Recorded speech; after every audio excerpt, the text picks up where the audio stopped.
si volvemos a analizar el sistema del flujo de un fluido que fluye por encima de una placa plana de muy gran longitud, aplicando el modelo de la capa límite, a medida que nos vamos desplazando a lo largo de la placa, a partir de una determinada posición dentro de la placa, comienzan a aparecer, cuando se alcanza una cierta posición, comienzan a aparecer inestabilidades dentro de la capa límite. Entonces,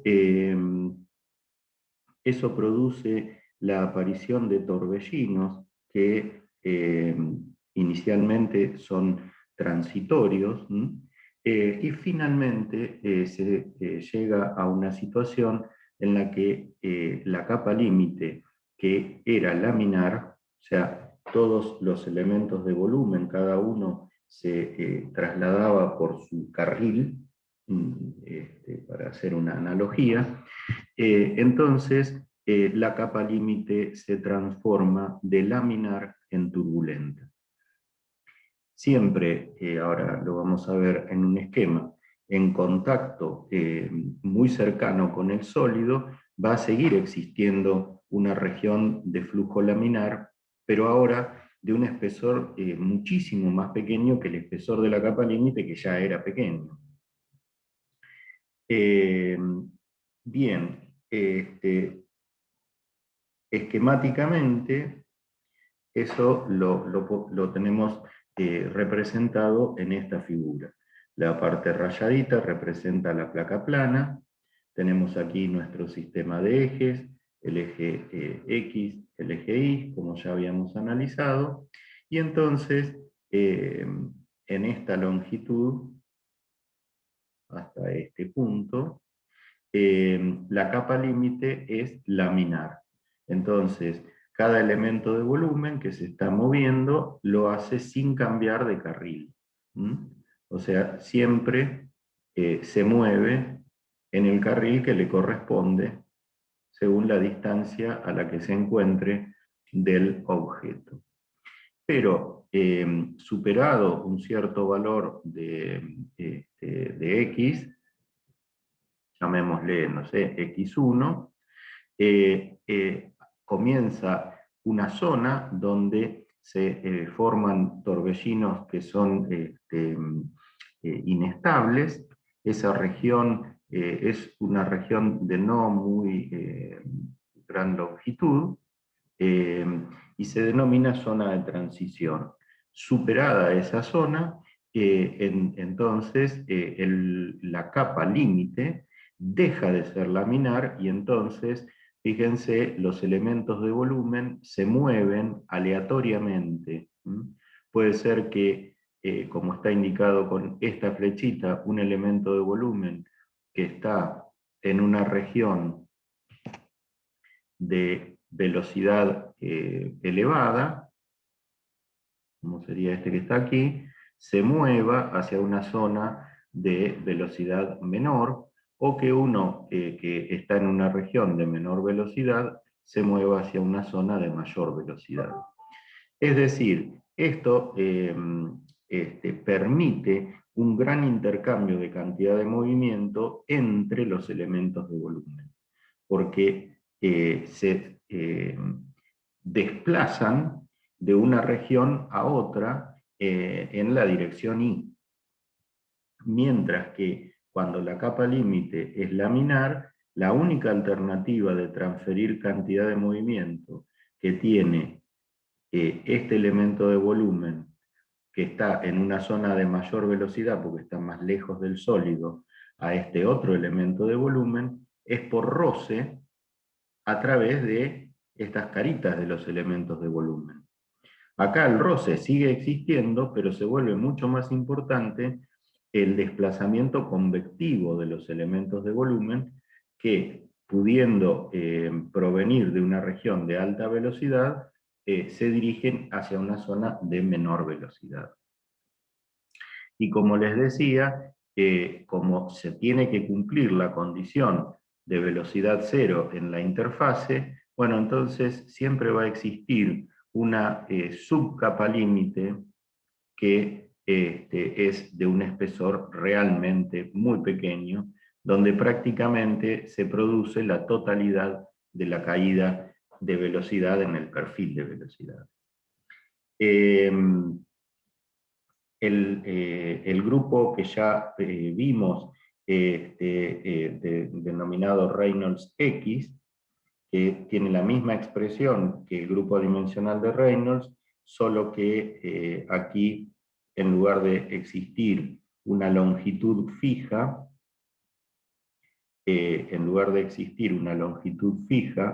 L, o un diámetro D, nos aparece un valor variable que es la coordenada independiente X. Por eso es que para distinguirlo del otro Reynolds, que es el habitual, a este se le coloca ese subíndice X. Bien, dependiendo de las perturbaciones que tenga la placa,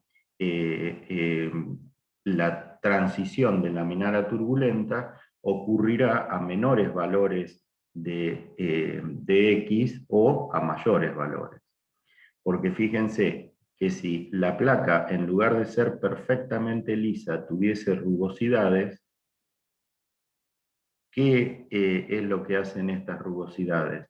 Bueno, como los elementos de volumen tienen que bordear las rugosidades, eso hace que en lugar de tener una componente mayoritariamente en X de la velocidad, pueda desarrollar velocidades en Y más importantes, y entonces la posibilidad de que comiencen a generarse remolinos se ve favorecida. Se ha determinado experimentalmente que si la placa es lisa, perfectamente lisa, y está dispuesta paralela al flujo del fluido, entonces la transición ocurre, la transición de la capa límite laminar a turbulenta ocurre para Reynolds comprendidos entre 3 por 10 a la quinta y 5 por 10 a la quinta. Bueno, ¿qué importancia tiene esta transición de la capa límite de laminar en turbulenta?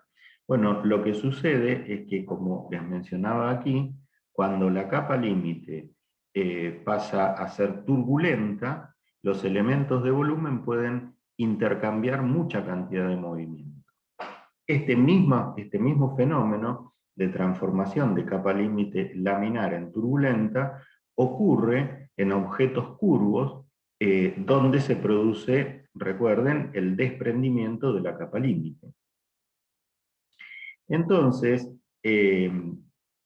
recuerden que nosotros habíamos comentado que a medida que aumentaba la velocidad del fluido, o sea que aumentaba el valor del Reynolds, el punto de desprendimiento de la capa límite se iba desplazando hacia ángulos cada vez más pequeños, y finalmente llegaba a un valor de aproximadamente 80 grados, valor a partir del cual ya no se modificaba más, aunque uno aumentara la velocidad del fluido.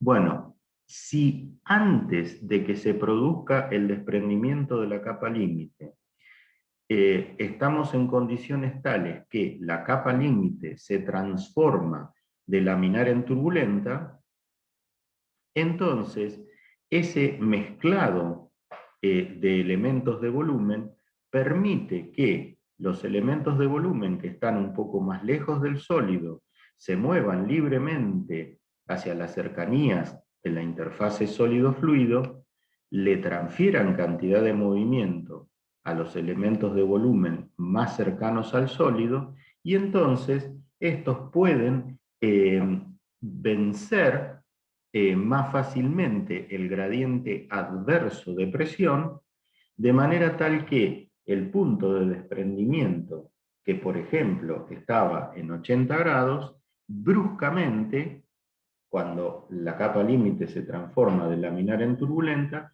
se puede desplazar hacia valores mayores de teta. Cuando eso ocurre, ¿qué sucede? Bueno, si, fíjense, acá tengo representado esquemáticamente el arrastre, la fuerza de arrastre, en función del Reynolds. Es equivalente, si tengo un mismo sistema, a que esté en función de la velocidad del fluido. En esta región, desde este punto hasta este, lo que está ocurriendo es lo que ya hemos descrito. O sea, yo tengo el objeto curvo, supónganse que se produce el desprendimiento de la capa límite en estos lugares para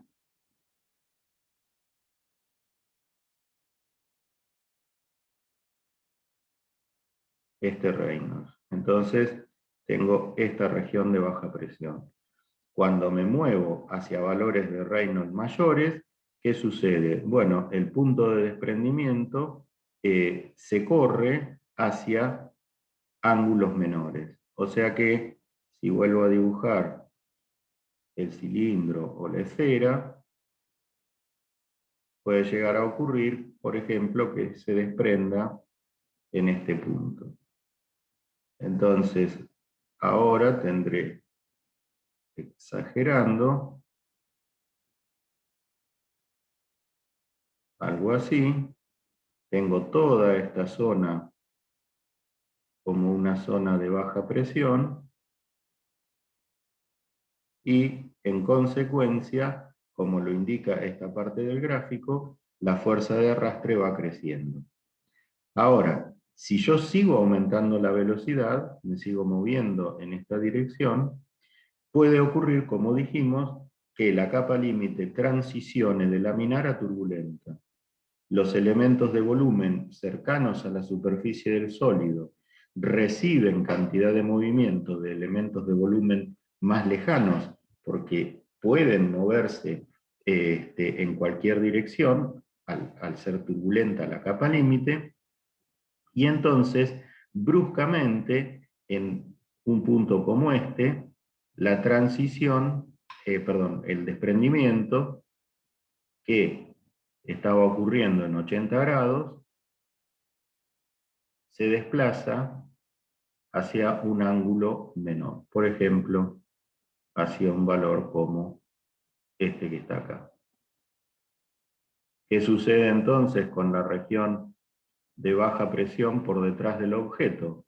Bueno, respecto de esta, se ve disminuida y eso produce un resultado que parece no tener mucho sentido, y es que aumento la velocidad entre este punto y un pequeño aumento de la velocidad o del Reynolds produce una transición de la capa límite laminar en turbulenta, el punto de desprendimiento se corre hacia ángulos mayores, por ejemplo a este valor, y la fuerza de arrastre disminuye. Bueno, pasado este efecto, si sigo aumentando la velocidad, nuevamente la fuerza de arrastre comienza a aumentar. Al igual que como describíamos en la placa plana, la transición de la capa laminar, de la capa límite laminar en turbulenta en un objeto curvo, también depende de que ese objeto, de las condiciones en las que se encuentra la superficie del objeto, sea liso o rugoso.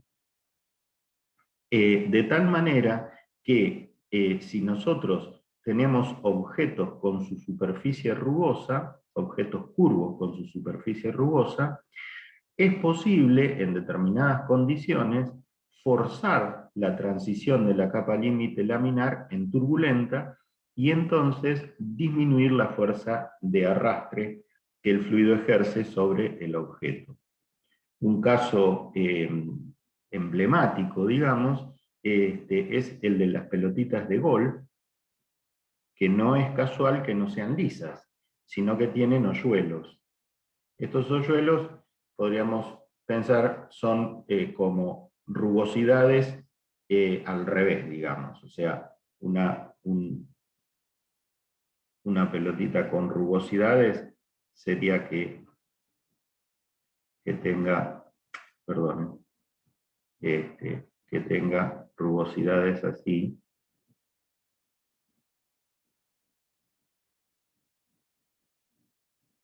Pero en el caso de la pelotita de golf es al revés, tiene huequitos. Bueno, digamos, está toda, ¿no? Toda la superficie. El efecto es el mismo, porque los elementos de volumen, cuando tienen que bordear esto, adquieren más de una componente de velocidad y se facilita la transición de la capa límite laminar en turbulenta. Y fíjense, acá tienen un esquema que si yo golpeo una pelotita con la misma masa y con la misma fuerza, y la pelotita es lisa, entonces, por ejemplo, supónganse que la transición de la capa límite laminar en turbulenta ocurre en este punto, es decir, para este ángulo. Que por ejemplo, supónganse que es 80 grados. Entonces, todo esto que está aquí en celestito es una región de baja presión. Como la presión aquí es mayor, se genera una fuerza de arrastre en esta dirección muy importante que va a tender a frenar a la pelotita. Si en lugar de tener una pelotita lisa tengo, como el caso de la pelota de golf, los hoyuelos, como están esquematizados aquí, entonces fíjense que esos hoyuelos facilitan la transformación de la capa límite de laminar en turbulenta. Eso permite que el punto de desprendimiento, que acá estaba, dijimos, en 80 grados, bueno, aquí, por ejemplo, vaya, no sé, a 130. A este punto y este. Entonces, la región de baja presión se disminuye y la fuerza de arrastre, por ende, también. De manera que una pelotita golpeada con un palo de golf con la misma fuerza puede avanzar, se ha demostrado que puede avanzar hasta 5 veces más que una pelotita lisa. Aquí, esto era un esquema, aquí tienen dos fotos de dos esferas, de manera que a su alrededor la esfera está fija y se hace circular agua a su alrededor. Bueno, en la transparencia tienen los datos, la esfera son de 21 centímetros de diámetro, y la esfera que está a la izquierda es lisa, entonces acá se puede observar en esta región de la esfera el punto de desprendimiento de capa límite, y este sistema tiene un coeficiente, esto después lo vamos a ver con más detalle, pero de arrastre de 0,4. No importa ahora esto exactamente qué significa, luego lo vamos a ver bien. Me interesa que vean los valores relativos. Ahora, si en el frente el agua aquí viene avanzando en esta dirección, ¿no? Y aquí en esta dirección. Si en el frente de la pelotita se pegan granitos de arena, es todo esto que está acá oscuro, negro, son granitos de arena de 100 milímetros de tamaño de partícula, entonces la presencia de esos granitos genera protuberancias que facilitan la transformación de la capa límite de laminar en turbulenta, y entonces fíjense que el punto de desprendimiento ahora se ha corrido hacia un ángulo mucho mayor. Por lo tanto, fíjense que el arrastre ha disminuido al 50%. O sea, hay veces que las rugosidades son perjudiciales, pero hay veces que las rugosidades son capaces de disminuir la fuerza de arrastre de forma. Eso depende un poco del régimen de velocidades en el cual estamos operando con nuestro sistema. Bien, aquí hay otra foto. Esta es otro aspecto interesante para analizar. Esto es una forma aerodinámica. Fíjense que aquí el fluido se está moviendo de izquierda a derecha alrededor de ese objeto, y fíjense que al tener esta forma aerodinámica, el gradiente de presión adverso es muy suave, y entonces apenitas tengo aquí algunos torbellinos, o sea que tengo una pequeña zona de desprendimiento de capa límite. El arrastre de forma está minimizado. Pero el mismo objeto, fíjense que acá el flujo y el eje de simetría del objeto son paralelos. Ahora, aquí lo que se ha hecho es cambiar la orientación del objeto. O sea que su eje de simetría ahora forma un cierto ángulo con la dirección del flujo. El objeto es el mismo, el fluido y el flujo del fluido es el mismo. Pero fíjense, cuando cambio el ángulo de ataque, llamémosle teta a esto, ¿qué sucede? El punto de desprendimiento de la capa límite, que estaba prácticamente, era casi despreciable, ahora desde estar en este punto aproximadamente, bueno, ahora se trasladó a este. Entonces, toda esta región de torbellinos es una zona de baja presión. Esto es lo que sucede. Este perfil no es igual, pero bueno, tiene alguna similitud con el perfil de un ala de avión, y esto es lo que puede suceder en el despegue del avión. Entonces es necesario que esto se controle bien, el ángulo de despegue, para no generar inestabilidades debido a este fenómeno de desprendimiento de capa límite, ¿no? Otro efecto que es interesante, hasta ahora hemos analizado objetos que están desplazándose en línea recta en el seno de un fluido, o un objeto quieto y el fluido se desplaza a su alrededor. Este ejemplo, fíjense, tiene una particularidad, es el de un cilindro que está rotando. Rota, como lo indica la flecha, en la dirección de las agujas del reloj. Y entonces, fíjense qué pasa. Vamos más o menos a trazar aquí los cuadrantes. Recuerden que en una interfase sólido-fluido, el fluido adquiere la velocidad del sólido. Entonces, el fluido está circulando en esta dirección. En la mitad superior del cilindro, como el cilindro está rotando en la dirección de las agujas del reloj, entonces los elementos de volumen que están aquí reciben cantidad de movimiento del propio sólido, además de la que pueden recibir de elementos de volumen más alejados. Y entonces, por ejemplo, en este caso, el punto de desprendimiento de la capa límite ocurre, supónganse, no sé, a 120 grados. En este lugar. Ahora, En la mitad inferior del cilindro, como está rotando hacia allá, los elementos de volumen que vienen viajando en esta dirección, ¿con qué se encuentran? Con que el sólido se mueve en dirección opuesta.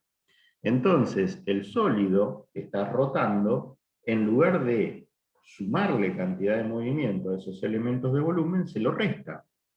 Así que, en lugar de desprenderse a 120, el punto de desprendimiento ocurre a un valor significativamente menor. Por ejemplo, acá tendríamos, supónganse, este lugar sería más o menos 100 grados. ¿Y eso qué consecuencia trae? Que recuerden, si el objeto no rota, la región de baja presión por encima y por debajo del eje de simetría eran idénticas, eran perfectamente simétricas y la fuerza era paralela al plano o al eje.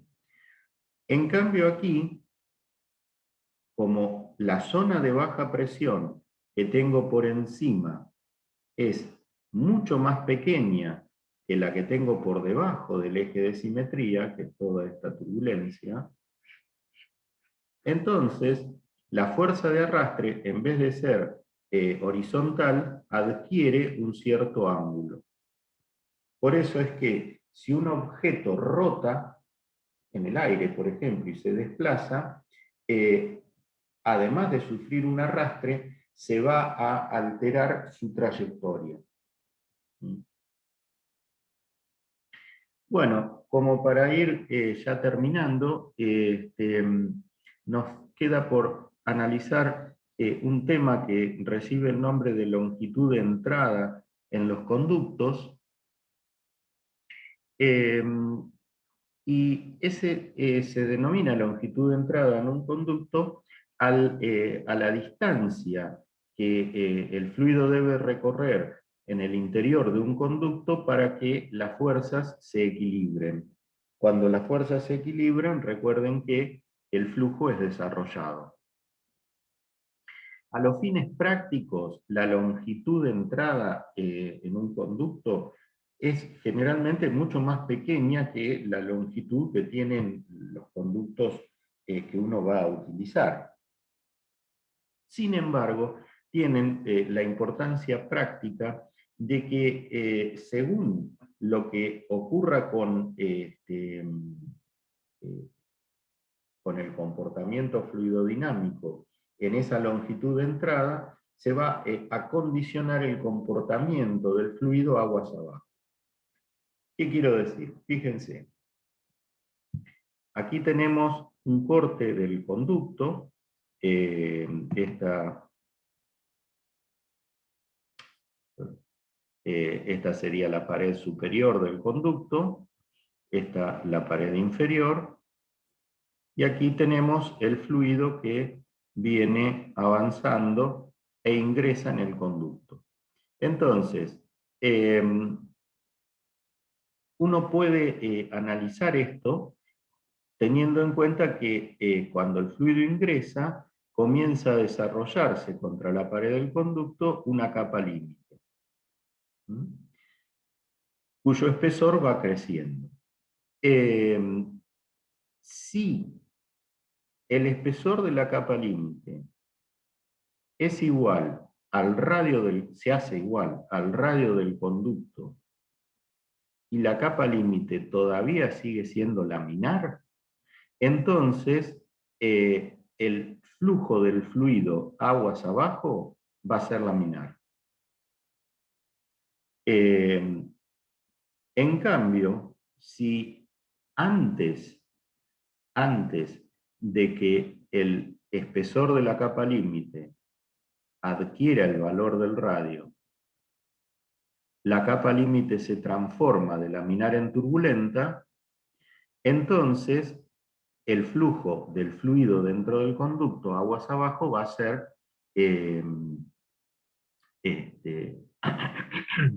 va a ser turbulento. Y como dijimos que ya que siempre va a existir una subcapa límite laminar muy delgada. En esa subcapa límite va a ocurrir prácticamente toda la caída de velocidad que experimenta,